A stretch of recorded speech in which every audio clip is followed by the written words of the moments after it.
Good morning everyone. आज हम बात करेंगे मैन्युफैक्चरिंग ऑटोमेशन के बेसिक्स के बारे में। तो आप यहाँ पे देखेंगे ये दो वर्ड हैं, एक तो मैन्युफैक्चरिंग है और एक है ऑटोमेशन। तो पहले इन दोनों का लिटरली मीनिंग समझते हैं, किस तरह से दोनों वर्ड इवॉल्व हुए हैं। तो यदि हम मैन्युफैक्चरिंग की बात करें तो मैन्युफैक्चरिंग एक दो लैटिन वर्ड से मिलकर बना है, मैनस और फैक्ट्यूज। ठीक है, तो मैन्युफैक्चरिंग दो वर्ड से मिलकर बना है, मैनस और फैक्ट्यूज। ये बेसिकली लैटिन वर्ड हैं दोनों। आप देखोगे साइंस में ग्रीक भाषा और लैटिन भाषा के बहुत सारे वर्ड्स मिलेंगे। उसका लॉजिक ये दिया जाता है कि सबसे पहले ग्रीक और लैटिन लोग ही सभ्य हुए थे, यदि हम ह्यूमन सिविलाइजेशन को स्टडी करें तो। ऐसे ही यदि ऑटोमेशन की बात करें तो ऑटोमेशन भी आपका ग्रीक लैंग्वेज के एक वर्ड से बना है, जिसका मतलब है ऑटोमेटोस से मिलकर बना है। और ऑटोमेटिस का मतलब होता है एक्टिंग बाय इटसेल्फ। ठीक है, तो मैन्युफैक्चरिंग का यदि हम लिटरली मीनिंग की बात करें तो मैन्युफैक्चरिंग का लिटरली मीनिंग होता है बाय मेकिंग बाय हैंड, और यहाँ पे ऑटोमेशन का मतलब एक्टिंग बाय इटसेल्फ। और ऑटोमेशन का मतलब भी यही होता है कि जो मशीन है वो अपने आप इटसेल्फ काम करती है, तो ऑटोमेटेड मशीन कहलाती है। अब यहाँ पे दूसरा समझते हैं प्रोडक्शन सिस्टम क्या होता है। ठीक है, तो हर कोई कंपनी है वो बेसिकली कोई गुड्स बनाती हैं। ठीक है, तो प्रोडक्शन सिस्टम में आपका वहाँ पे जो भी रिसोर्सेज अवेलेबल होते हैं वो सारी चीज़ें आती हैं। तो आप यहाँ पे देख पा रहे हैं collection of people, equipment and procedure. ठीक है, पीपल, इक्विपमेंट, प्रोसीजर का कलेक्शन।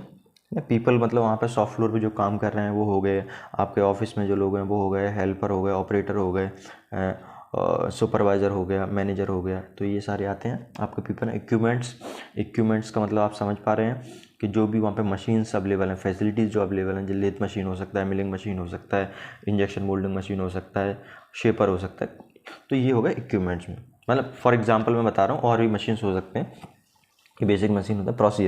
प्रोसीजर मतलब किस तरह से आप कोई प्रोडक्ट को बना रहे हैं तो क्या क्या प्रोसीजर फॉलो कर रहे हैं। पहला मटेरियल किस तरह से आप परचेज़ करेंगे, कहाँ पे पहला ऑपरेशन परफॉर्म करेंगे, दूसरा कहाँ पे, तो इस तरह से ये होता है। प्रोडक्शन सिस्टम में आपके पीपल आते हैं, इक्विपमेंट्स आते हैं, प्रोसीजर आते हैं टू परफॉर्म मैन्युफैक्चरिंग ऑपरेशन।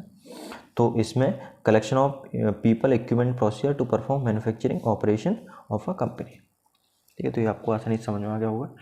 अब इसमें बेसिकली एक प्रोडक्शन सिस्टम में क्या क्या होता है, ये मान लीजिए प्रोडक्शन सिस्टम में सबसे पहले डिमांड आती है।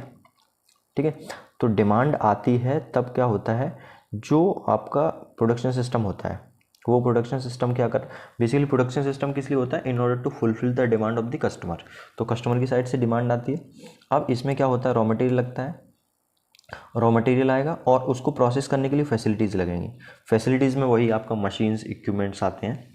और ऑब्वियसली इन सारी चीज़ों को हैंडल करने के लिए कौन होना चाहिए, लोग होने चाहिए, पीपल होने चाहिए। ठीक है, तो जब डिमांड आएगी तो डिमांड को फुलफिल करने के लिए रॉ मटेरियल आएगा, फिर रॉ मटेरियल को फैसिलिटीज़ पे प्रोसेस करेंगे, इनको कंट्रोल करने के लिए लोग होते हैं। फिर फाइनली वो ये तीनों मिलके जो रॉ मटेरियल, फैसिलिटीज़, पीपल, ये तीनों मिलके क्या करेंगे, इस डिमांड को फुलफिल करने के लिए प्रोडक्ट जनरेट करेंगे। और फिर वो प्रोडक्ट कहाँ पे, मार्केट में उतार दिया जाएगा। ठीक है, मार्केट में उतार दिया जाएगा तो फिर क्या करेगी कंपनी, उस प्रोडक्ट का फीडबैक लेगी। यदि मार्केट में कुछ ऐसी डिमांड है कि आपको इस प्रोडक्ट में कुछ चेंजेस करने हैं, तो कंपनी फीडबैक लेके उसमें वो चेंजेस इंक्लूड करेगी, शामिल करेगी। ठीक है, आप देख पा रहे हैं। और प्रोडक्शन सिस्टम में बेसिकली तीन चीज़ें होती हैं, मतलब आप देखेंगे फैसिलिटीज़, मैन्युफैक्चरिंग सपोर्ट सिस्टम, और भी चीज़ें हैं। अब यदि हम फैसिलिटीज़ की बात करें, ठीक है, यदि हम फैसिलिटीज़ की बात करें तो फैसिलिटीज़ में क्या आता है, फैक्ट्री आता है ना, फैक्ट्री का पूरा सॉफ्ट फ्लोर, वो सारी चीज़ें। ठीक है, दूसरा आपका प्रोडक्शन फैसिलिटीज़ है। प्रोडक्शन फैसिलिटीज़ का मतलब वहाँ पे जो भी मशीन्स लगी हुई हैं, आपका लेथ मशीन है, मिलिंग मशीन है, शेपर है, इंजेक्शन मोल्डिंग है, आपका ब्लो मोल्डिंग है, तो जिस तरह का आपका प्रोडक्ट बनना है उस हिसाब से वहाँ पे जो मशीन्स लगी हुई हैं उनको बोलते हैं प्रोडक्शन फैसिलिटीज़। अब मटेरियल हैंडलिंग की इक्विपमेंट, मटेरियल हैंडलिंग इक्विपमेंट का मतलब ये है कि जो रॉ मटेरियल आ रहा है ना, मटेरियल हैंडलिंग का मतलब समझते हैं आप, मटेरियल को हैंडल करना। तो मटेरियल हैंडलिंग का मतलब है जो रॉ मटेरियल आ रहा है उसको किस तरह से फैक्ट्री में लाया जा रहा है, कन्वेयर्स लगे हैं, कौन सा आपका क्रेन्स यूज़ हो रही हैं, तो ये क्या, तो ये रॉ मटेरियल आ गया, उसकी हैंडलिंग किस तरह से हो रही है, रॉ मटेरियल कहाँ पे उसको स्टोर किया जा रहा है, रॉ मटेरियल के बाद जो सेमी फिनिश्ड है, है ना। एक बार मटेरियल प्रोसेस होगा, एक मशीन से दूसरी मशीन पे किस तरह से जा रहा है ना। फिर आपका फिनिश्ड प्रोडक्ट बन गया, वो फिनिश्ड प्रोडक्ट आपका बाहर किस तरह से जा रहा है। तो ये सारी चीज़ें आती हैं आपका मटेरियल हैंडलिंग के अंदर। मटेरियल हैंडलिंग का मतलब है मटेरियल को किस तरह से आप उसकी टेक केयर कर रहे हैं, राइट फ्रॉम द परचेज, है ना, रॉ मटेरियल की परचेज से लेकर आपको फिनिश प्रोडक्ट बनता है उस तक। तो आप इसमें बहुत सारे ट्रॉली यूज़ करते हैं, कन्वेयर यूज़ करते हैं, क्रेन्स यूज़ करते हैं, डिपेंड करता है आपका प्रोडक्ट कैसा है, कहाँ पे स्टोर करते हैं वो सारी चीज़। और मटेरियल जैसे बन जाता है, ठीक है, तो मटेरियल बन जाता है तो उसके बाद क्या होता है, इंस्पेक्शन होता है, ठीक है। इंस्पेक्शन ऐसा नहीं है कि सिर्फ फिनिश्ड प्रोडक्ट का इंस्पेक्शन होता हो, इन बिटवीन जैसे मटेरियल आपका बन गया तो मटेरियल बनने जब प्रोसेस होती है तो प्रोसेस के बीच में भी उसकी क्वालिटी चेक की जाती है, और इसको हम क्वालिटी एश्योरेंस भी बोलते हैं।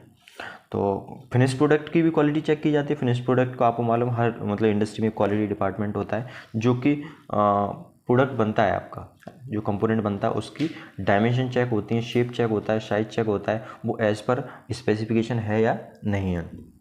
यदि नहीं होगा तो उसको रिजेक्ट कर दिया जाएगा, उसको डिफेक्टिव कंसीडर किया जाएगा। इंस्पेक्शन हो गया, तो इंस्पेक्शन के इक्विपमेंट्स होती हैं, है ना। इसके बाद कंप्यूटर सिस्टम है। Computer system has become an integral part of every production system, है ना। हर में क्योंकि बहुत सारा डॉक्यूमेंटेशन है, डिज़ाइन है, वो सारी चीज़ें आप किस पर बनाते हैं, कंप्यूटर सिस्टम पे बनाते हैं। इसके बाद आता है लेआउट। लेआउट का मतलब है जो शॉप फ्लोर है, ठीक है, उस पर मशीन्स, ये कंप्यूटर सिस्टम मैंने बता दिया आपको। अब लेआउट का मतलब है कि वहाँ पे जो मशीन्स इक्विपमेंट्स हैं वो शॉप फ्लोर पे किस तरह से बनाए गए हैं। शॉप फ्लोर तो आप मतलब समझते हैं जहाँ पे मशीन्स लगी होती हैं, जहाँ पे प्रोडक्शन होता है, वो कहलाता है शॉप फ्लोर।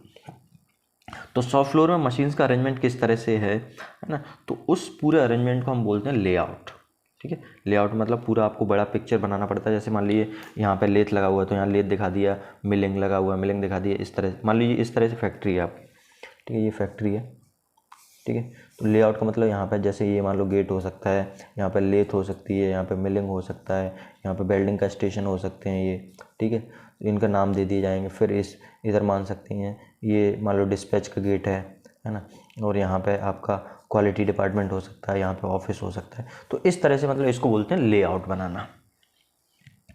लेआउट हो गया। लेआउट के बाद फिर क्या होता है, आप देखो logical grouping of equipment machine, है ना। मशीन्स और इक्विपमेंट्स की हम लॉजिकल ग्रुपिंग करते हैं। ऐसा नहीं कहीं भी कुछ पता चले पहली वेल्डिंग की मशीन यहाँ पे लगा दिया, दूसरी वेल्डिंग की मशीन इधर लगा दिया, तो हम ये तो वहाँ पे लगाएंगे तब भी वहाँ पे कुछ ना कुछ लॉजिक होगा उसका। जनरली क्या करते हैं हम कि इसमें आप दो तरह के लेआउट फॉलो करते हैं। मतलब एक तो प्रोसेस लेआउट होता है। प्रोसेस लेआउट में क्या होता है, प्रोसेस के हिसाब से मशीन्स को लगाया जाता है। एक होता है प्रोडक्ट लेआउट। प्रोडक्ट लेआउट में क्या करते हैं कि सेम तरह की मशीन्स को एक जगह लगाते हैं, है ना। जनरली वो डिपेंड करता है कि आप एक तरह का प्रोडक्ट बना रहे हो या वेराइटी ऑफ प्रोडक्ट्स बना रहे हो। यदि एक तरह का प्रोडक्ट बनाओगे तो मशीन्स का एक पर्टिकुलर सीक्वेंस फॉलो करेगा, ठीक है। और यदि आप डिफरेंट तरह के प्रोडक्ट बनाते हैं तो उसके केस में क्या होता है कि जैसे लेथ मशीन है तो एक सेंटर हो जाएगा, मिलिंग मशीन है उसका एक सेंटर होगा, फैब्रिकेशन का एक सेंटर होगा। तो इस तरह से पूरा आपका अरेंजमेंट करना होता है। देखो एंड ऑफ द डे ये अरेंजमेंट करते इसलिए कि कम से कम मोशन हो, टाइम कम से कम लगे, ये सारे लॉजिक हम फॉलो करते हैं। ये दिमाग में रखते हुए ये डिसीजन लेते हैं कि कहाँ पे कौन सा मशीन और इक्विपमेंट को आपको लगाना है। अब फैसिलिटीज़ में आपका क्या हो सकता है, सिंगल प्रोडक्शन मशीन हो सकती है और कलेक्शन ऑफ मशीन हो सकता है।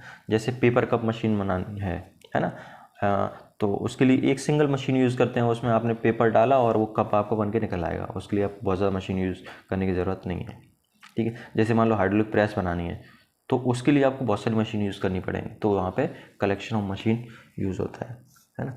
और जैसे प्लास्टिक चेयर बनती है या मग बनता है, ठीक है, प्लास्टिक चेयर मग बनाते हैं तो ये बेसिकली इंजेक्शन मोल्डिंग से बनते हैं। तो सिंपल है, उसमें ग्रेन्स डाला और ग्रेन्स जो प्लास्टिक के ग्रेन्यूल्स हैं वो डालते हैं और आपका प्रोडक्ट बन के निकल आता है। तो ये भी किस में आएंगे, सिंगल प्रोडक्शन मशीन में आएंगे। स्क्रू है, ये सिंगल प्रोडक्शन मशीन में स्क्रू बैरल अरेंजमेंट बनाते हैं। फिर दूसरा जो फैसिलिटी है, एक तो ये सिंगल प्रोडक्शन मशीन हो गया, दूसरा आपका collection of machine.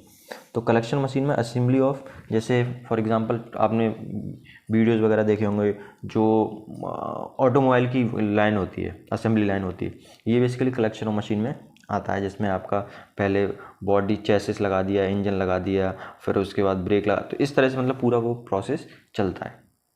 Even mobile phone बनाने का ये भी जो असेंबली लाइन होती है वो भी कलेक्शन मशीन होती है, और ऑटोमोबाइल असेंबली लाइन। ठीक है, तो ये एग्जाम्पल है। तो अभी इतना ही। Thank you for watching.